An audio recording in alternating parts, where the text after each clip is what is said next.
ከትግራይ ኃይሎችና ከኤርትራ ጋር ጦርነት ከገባው ከአፍሪካ ዩኒየን ስብሰባ አይ ቲንክ ከሳምንት በኋላ ያ ከተጠናቀቀ በኋላ ወደ ጦርነት እንገባለን የሚል ነገር ነው እየተናገሩ ያሉት። አሁን ግን ኢሚሬቶቹ እንደዛ አይነት ነገር አያደርጉም። መንግስት ለመንግስት የሚባል ነገር አይፈልጉም። ከግለሰቦች ጋር ነው።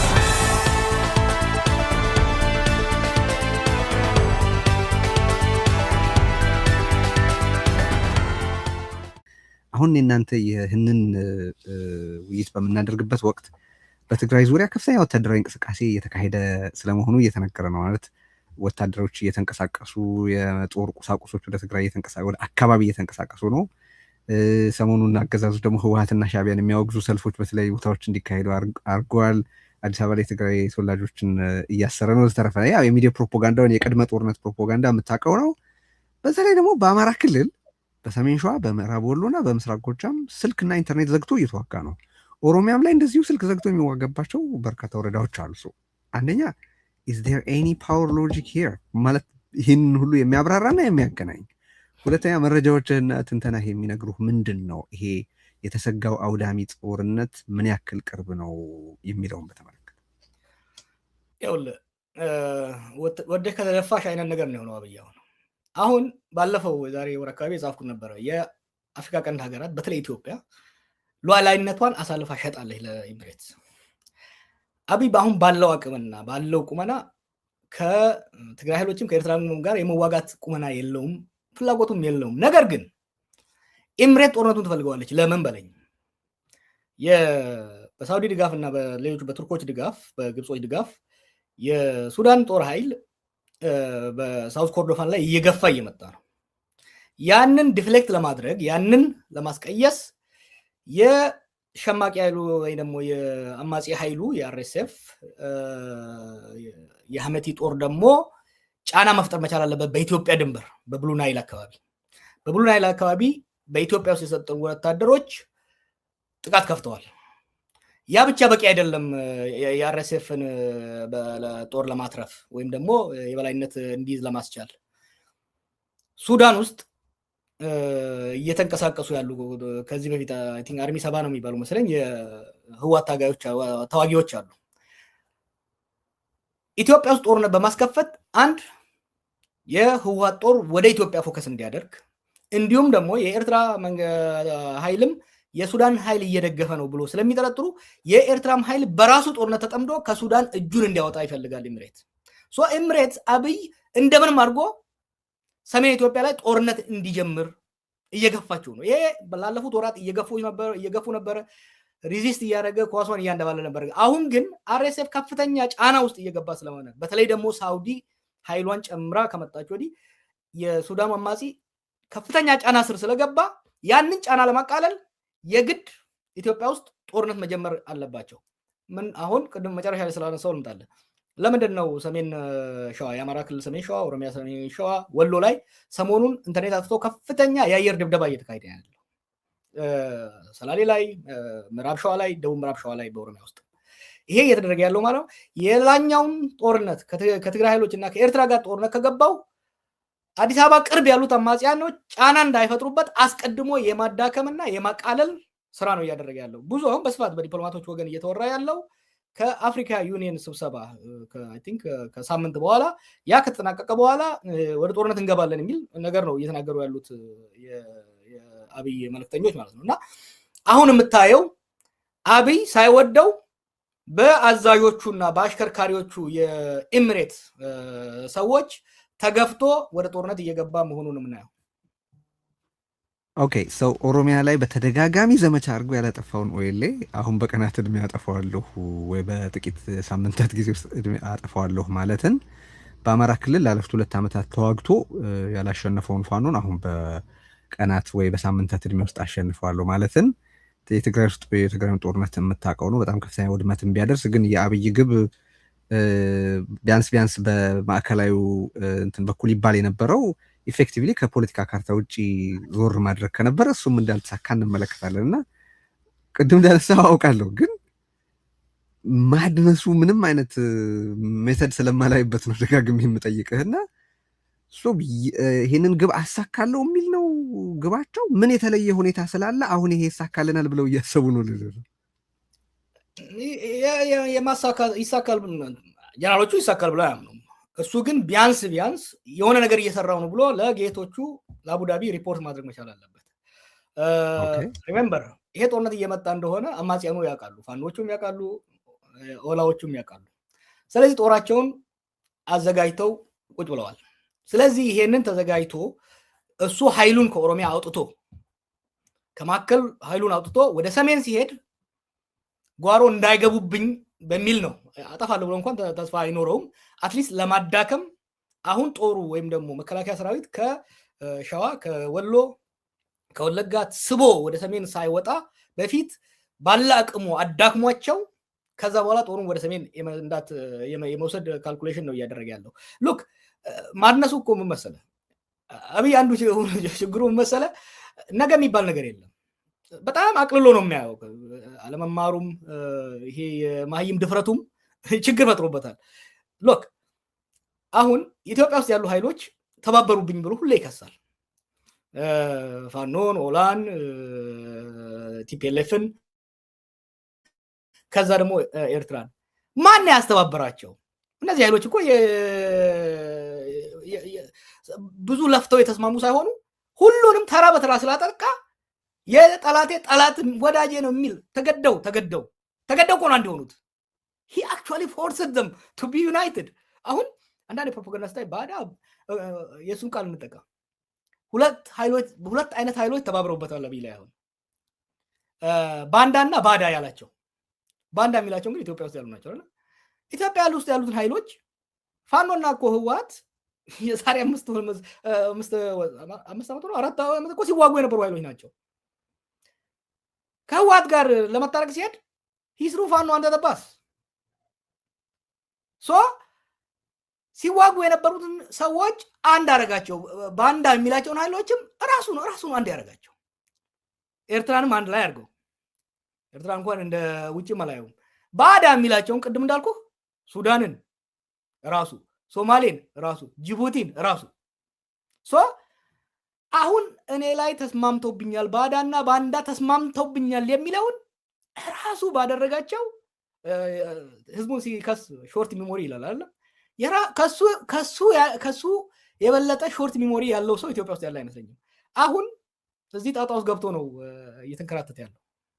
እዚህ ውስጥ የሌላ ሀያሉን ሚና በተመለከተ እንግዲህ ከዚህ ቀደም ኢትዮጵያ በተለያየ ጊዜ ወይ በሶቪየት እና በአሜሪካ መካከል ያው በንጉሱ ጊዜ አሜሪካ፣ በደርግ ጊዜ ሶቪየት፣ ከዛ በኢህአዴግ ጊዜና አሜሪካ እና ቻይና መካከል ነበር ጨዋታው። አሁን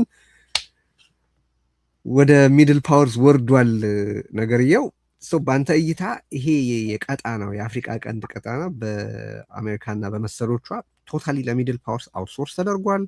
ሰሞነኛው የአፍሪኮም ምንድነው ጉብኝት በኢትዮጵያ ውስጥ የነበረው ውይይትስ ምንን ታሳቢ ያደረገ ነው? የነዚህ ኃይላት ሚና አሁን ኢትዮጵያ ውስጥ እየሆነ ባለው ነገር ውስጥ ምንድን ነው የሚለውን ጥሩ ነው ያነሳው። እንግዲህ ሁለት ኃይሎች የእኛን አካባቢ እያራወጡት ነው። በዓለም ላይ ሁለት አይነት ፉክክር እየተካሄደ ነው። አንዱ በሱፐር ፓወር ወይም በዋና ሀያላን ሀገራት በሶስቱ በአሜሪካ፣ በራሻ እና በቻይና መካከል ያለው ፉክክር ጦፏል። የአሜሪካ የበላይነት እየተሽቆለቆለ ቻይና እየወጣች ራሻ መሀል ላይ እየተጫወተች ያለችበት ሁኔታ ነው ያለው። በሌላ ወገን ደግሞ በየአካባቢው ሚድል ፓወር የምንላቸው ማዕከለኛ ባለፉት 20-30 ዓመታት የኢኮኖሚና የወታደራዊ ኃይላቸውን እያፈረጠሙ የመጡ በውስጥ የኢኮኖሚ መረጋጋትና የኢኮኖሚ እድገትን የውስጥ ጸጥታና መረጋጋትን አስፍነው አሁን ወደ ጎረቤቶቻቸውና ወደ አካባቢው የበላይነት ሪጂናል ሱፕሪማሲ ለመፍጠር የሚያደርጉ እንቅስቃሴዎች አሉ። እኛን አካባቢ አሁን አፌክት የሚያደርጉት ኤምሬት፣ ቅድም ያልነው ቱርክ፣ እስራኤል፣ ሳውዲ አረቢያ እነዚህ ምን ፈጥሮላቸዋል መሰለ? ሱፐር ፓወሮቹ አሁን እርስ በርስ ነው የተነጣጠሩት። አሜሪካና ምዕራቡ ኃይል የራሱ የውስጥ ሪቮሉሽን የውስጥ ቀውስ ላለፉት 80 ዓመታት ታይቶ የማይታወቅ ቀውስ ውስጥ ነው ያሉት። ወደ ውስጥ እያነጣጠሩ ነው። ይሄ ያለ ሀይ ባይነት እነዚህ ሚድል ፓወር የምንላቸው የማዕከላዊ ኃይል የምንላቸው ሀገራት ያለ ማንም ሀይ ባይነት እንዲንቀሳቀሱ አድርጓል። በነገራችን ላይ አውትሶርስ ብቻ አይደለም እያደረገ ያለው። ድሮ ቢሆን አትሊስት ከ6-7 ዓመት በፊት ድረስ እነዚህ ሚድል ፓወሮች ወይ ከራሽያ ወይ ከአሜሪካ ወይ ከቻይና ጋር ተለጥፈው የነሱ ጉዳይ አስፈጻሚ ነበሩ። አሁን ግን አሜሪካም በራሷ የውስጥ ጉዳይ አሜሪካ አሁን ከግሎባል ሱፐር ፓወር ወደ ሄሚስፌሪክ ፓወር ከዓለም አቀፍ የበላይነት የአካባቢያዊ የሰሜን ንፍቀ ክበባዊ ኃይልነት አሪፍ አማርኛውን አንተ ሙላልኝ። ንፍቀ ክበባዊ የመከላከል ከመስፋፋት ወደ መሰብሰብና ወደ መከላከል እየገባች ነው።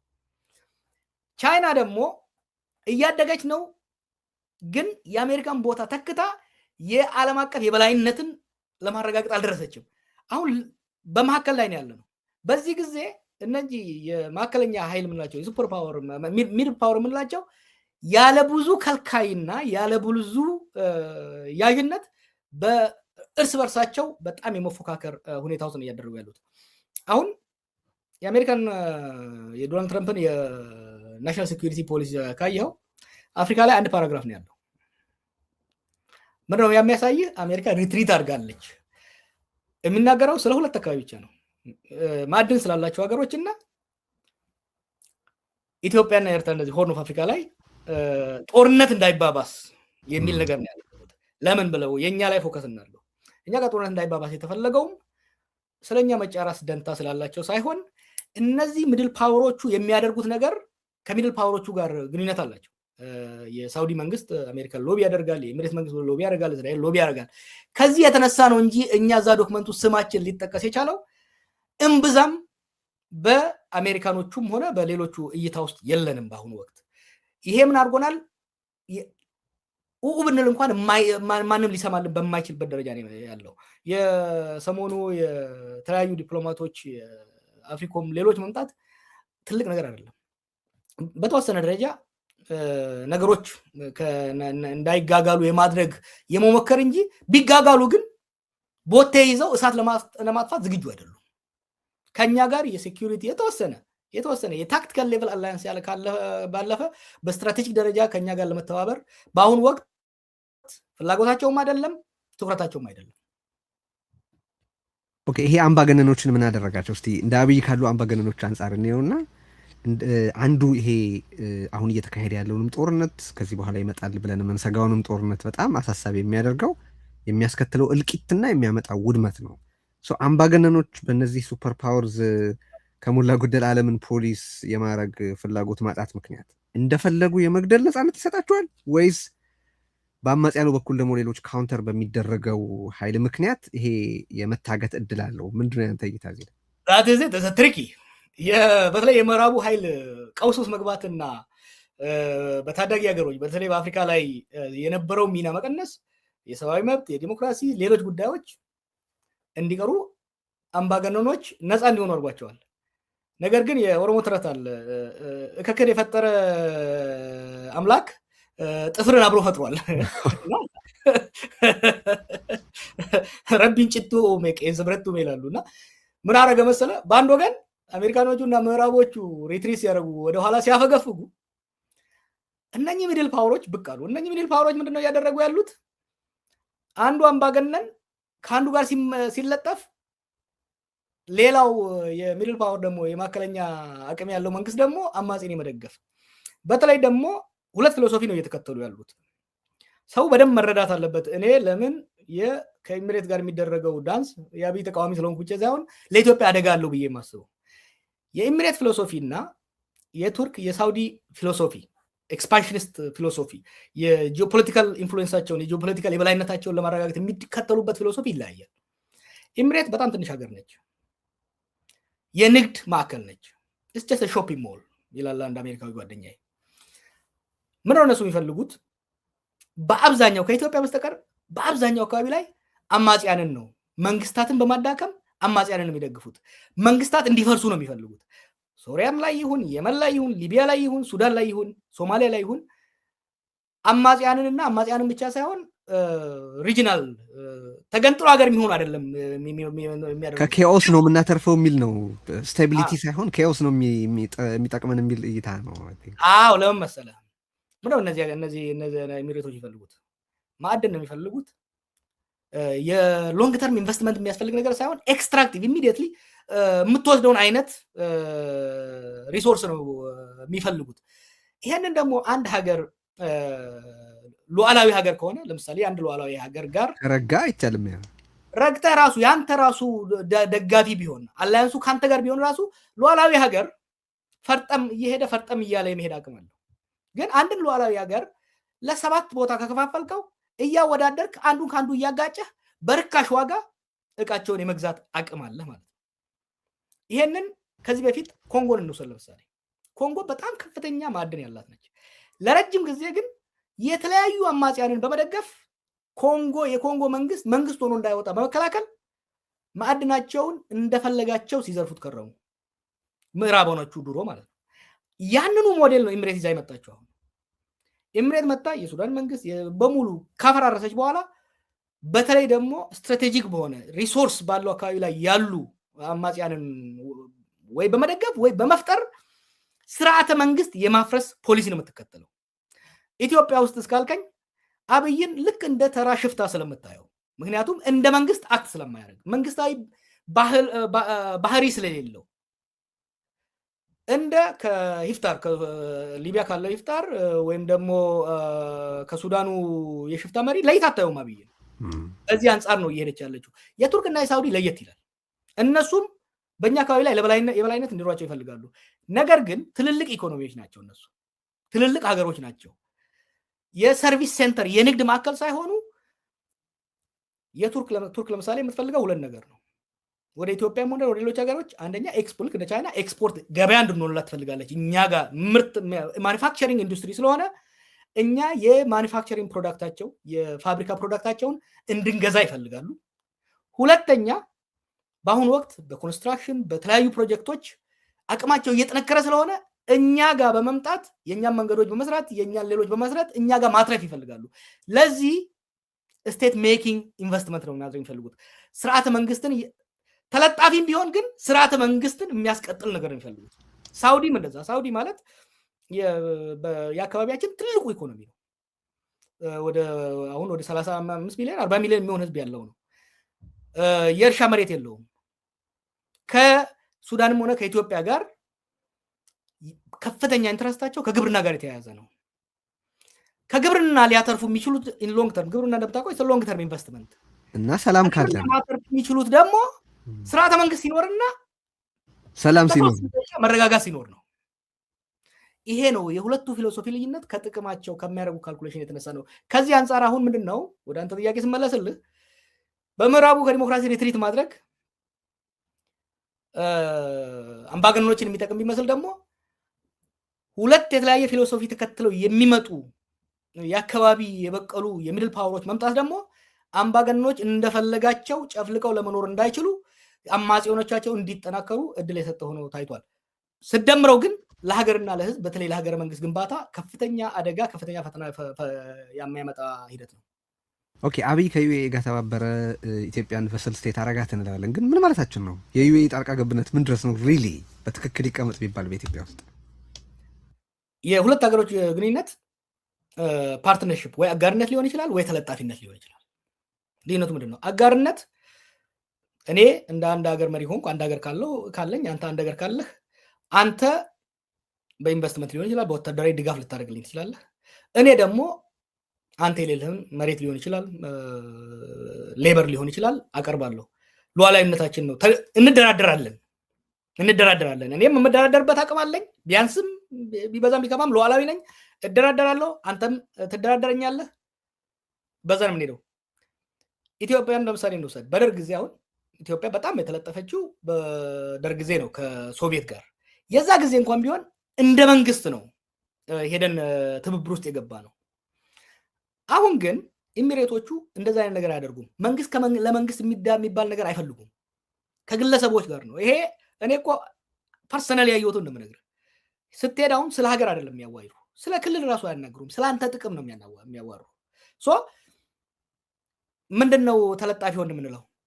ከነሱ ጋር የምናደርገው ግንኙነት አንደኛ መንግስታዊ አይደለም፣ ኦፊሴላዊ አይደለም፣ ግለሰባዊና ኢ ኦፊሴላዊ ነው። ከአብይ ጋር ብቻ ሳይሆን አሁን አልፈው ከጀነራሎቹ ጋር ከክልል ፕሬዝዳንቶቹ ጋር ግንኙነት ፈጥረዋል። ትንሽ ብትቆፍር ብዙ ነገር ታያለ። ይህ መንግስታዊ ነው፣ ከመንግስታዊ ጋር የሚሄድ አይደለም። መንግስት ለመንግስት የኢሚሬት መንግስትና ዩናይትድ አረብ ኤሚሬትስ መንግስትና የኢትዮጵያ መንግስት አይደለም። አብይና ቢን ዛይድ ናቸው፣ ወይ ደግሞ ከዛው እንደወረደ ይሄዳል። አጋርነቱ ተለጣፊ ነን የምለው ለምን መሰለህ? ኤሚሬትስ አሁን ኦፊሻሊ የምናውቀው ወደ 4 ቢሊዮን ከዛ በላይም ኢትዮጵያ ላይ እንዳፈሰሰች እነሱን እስከ 10 ቢሊዮን ይናገራሉ። ኢትዮጵያ ላይ እንዳፈሰሱ እናያለን። ይህን ነው ያ ገንዘብ ሄደው። በኤሚሬት የተገነባ አንድ መንገድ አለ ኢትዮጵያ ውስጥ?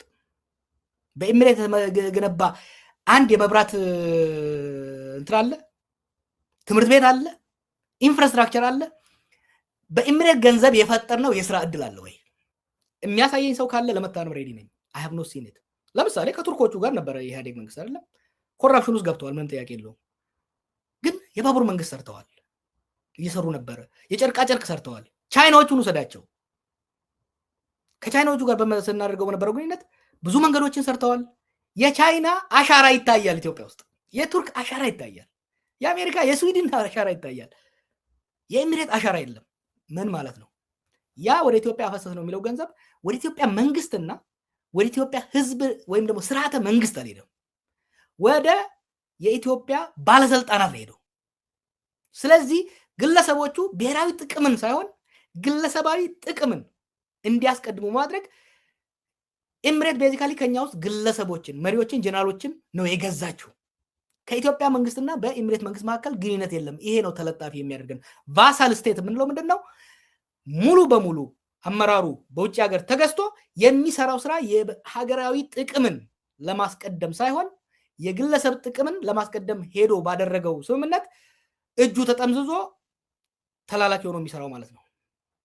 ከዚህ ጉዳይ ከመውጣታችን በፊት አንድ ነገር ልጨምር። አኔክዶት ስለምሰማ ነው። አንዳንድ ዲፕሎማቲክ ሶርስስ ሳዋራ አንድን ጉዳይ አብይ እንዲፈጽምልህ ከፈለግ አብይን ከማናገር ይልቅ ቢን ዛይድን ማናገር ይቀላል ይላሉ። እና ማሳያዎች አሉ ልትነግረን የምትችል የደህንነት መዋቅሮቻቸው አዲስ አበባ እንዳሉ ቀደም ሲልም አንስተናል። በተለያየ ጊዜ ይጠቀሳል። በኢትዮጵያ መከላከያ፣ በኢትዮጵያ ወታደራዊ ሚስጥሮች ሁሉን አይነት ሉዓላዊነቶች ሬፕ እንዳደረጉት ግልጽ ይመስላል። አሁን ላይ የዩኤኢ ሰዎች ግን እንደው ለሰው የበለጠ ስዕል የሚሰጡ አኔክዶት ካሉ ብዬ አንተ የምታስታውሰው ልንገርህ። የትግራይ ጦርነት ለማብቃት ሲል እነ ፌልትማን መጀመሪያ የት ነበር የሚሄዱት? ከዋሽንግተን አዲስ አበባ ነው የሚሄዱት ወይስ ከዋሽንግተን አቡዳቢ ነበር ሲሄድ ነበር? ኢትስ ቬሪ ኦብቪየስ። አሁን ባለፈው ሌላ አኔክዶት ልስጥህ፣ የውስጥ ልተውና በፐብሊክ ያለውን ልስጥህ። ዶናልድ ትራምፕ ስለ ግብፅና ኢትዮጵያ ሲጽፍ ባለፈው ኮፒ ያደረገው ለማን ነው? ለአቡዳቢ እና ለሪያድ እኮ ነው። ኢትዮጵያን መጨረሻ ላይ ያስገባው። አሁን ግልጽ ሆኗል። አብይ አንድ ነገር እንዲፈጽም ከፈለግ ቢን ዛይድን የምትናገረው። ቢን ዛይድ ካዘዘው አብይ እምቢ ማለት አይችልም የሚል መደምደሚያ። አሁን ይሄ የሳውዲ መምጣት ጉዳዮቹ ሚስጥር አወጣ እንጂ ዲስ ኢዝ ሲክሬት እያፈርንበት የምናውቀው። እኔ ባለፈው ላለፉት 7-8 ዓመታት እነኚህ የሚድል ኢስት ሀገሮችን እየሄድኩም አመራሮቹንም ቲንክ ታንኮቹንም ሳገኛቸው ነበረ። ኢትስ ኖት ሲክሬት። በውስጥ እኛ ኢትዮጵያኖችንም የምናወራው ዲፕሎማቶችም ሲያወሩት የነበረው አሁን በግልጽ በትዊተር ስለወጣ ነው እንጂ የሚያስገርመው አብይ የቢን ዛይድ እንደውም ዩናይትድ አረብ ኤሚሬትስም አይደለም ነገራችን ላይ የቢን ዛይድ ግለሰባዊ ጉዳይ አስፈጻሚ መሆኑ ልክ እንደ አርኤስኤፍ ዳጋሎ ሐሜቲ እንደ ሂፍታር ሶማሊያ ውስጥ በተለያየ ዞን እንዳሉት ዋርሎርዶች አብይ እንደ ሴም ሌቭል ነው የሚያስፈጽመው። አሁን እኮ ልንገርህ፣ ለምሳሌ አሁን የኢትዮጵያ መከላከያ አሰስመንትም የሌሎች ሴኪሪቲ አናሊስቶች አሰስመንትም የኢትዮጵያ መከላከያ አሁን ባለው ሁኔታ ወደ ጦርነት መግባት አይችልም። አብይ ራሱ ይስማማበታል።